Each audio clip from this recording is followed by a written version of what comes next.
আসসালামু আলাইকুম বন্ধুরা। আজকে আমাকে একটা সার্জারিতে যেতে হবে। ডাক্তার বলেছে সকাল 6টায় ঘুম থেকে উঠে যাবেন এবং 6:30টার মধ্যে পেট ভরে খেয়ে নেবেন। তো আমি 6:30টার মধ্যে খেয়ে নিছি। তো বাসার বাচ্চাদের জন্য আমি মাংস দিয়ে আলু দিয়ে একটা ছোট করে রান্না করে যাচ্ছি, যেহেতু সারাদিন আমি থাকবো না।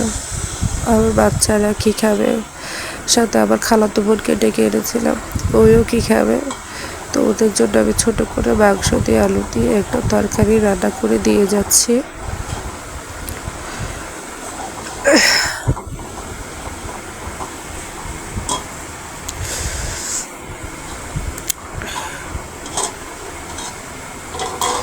খুবই সিম্পলভাবে মাংসটা রান্না করতেছি, বাজারের কেনা প্যাকেটের মশলা দিয়ে মাংসটা রান্না করে যাচ্ছি, যেহেতু হাতে খুবই সময় কম।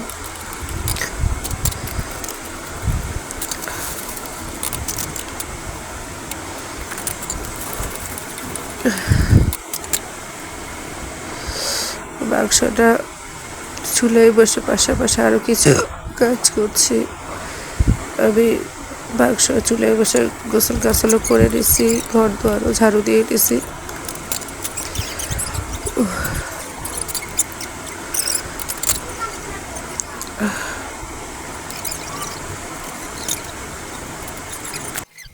যেহেতু আমি খেতে পারবো না, তো আমার খালাতো বোনকে আমি ঝোলটা খেয়ে লবণ মরিচ সব কিছু ঠিকঠাক হয়েছে কিনা দেখতে বলেছিলাম।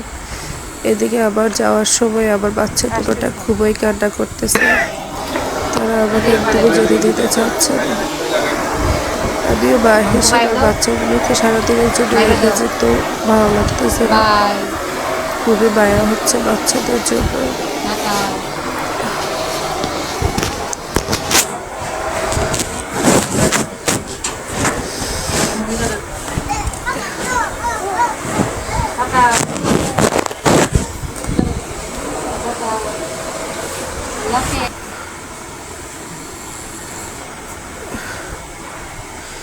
সকাল 8:30টার দিকে আমি বের হয়ে গেছি।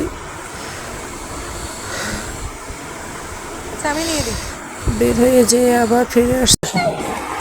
আমার একটু কাজ করে শোনা একটু তো আমি চলে আসবে এখন কেন করো ওরে কাল দিছি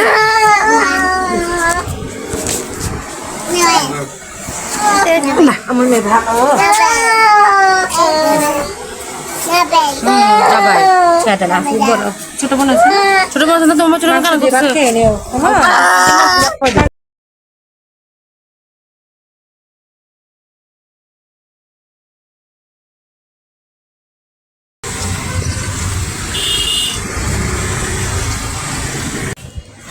যাওয়ার পথে কম্পিউটারে বসেও একটু কাজ করা লাগছে, যেহেতু আমি আজকের পরে অনেক দিন ধরে বের হতে পারবো না। তো অফিস থেকে আমাকে একটা জামা রেডি করার জন্য বলেছিল, তো এটা রেডি করলাম। তারপর আমরা হাসপাতালে চলে আসছি, অপারেশন থিয়েটারের সামনে। তারপর আমাকে আমার হাজব্যান্ডের অপারেশন থিয়েটারে ঢুকাই দিয়ে বাইরে ওয়েট করছে। আমাকে ওয়ার্ডে রাখা হয়েছে। আমার নাকটা বন্ধ করে দিয়েছিল, যেহেতু আমার নাকের অপারেশন, নাকের পলিপের অপারেশন, আমার নাকটা বন্ধ করে দেওয়া হয়েছে। এবং অপারেশনের পরও আমাকে 3 দিন নাকটা বন্ধ করে রাখা লাগবে। বাসায় চলে আসছি, বাসায় এসে রেস্ট করছি। সবাই আমার জন্য দোয়া করবে এবং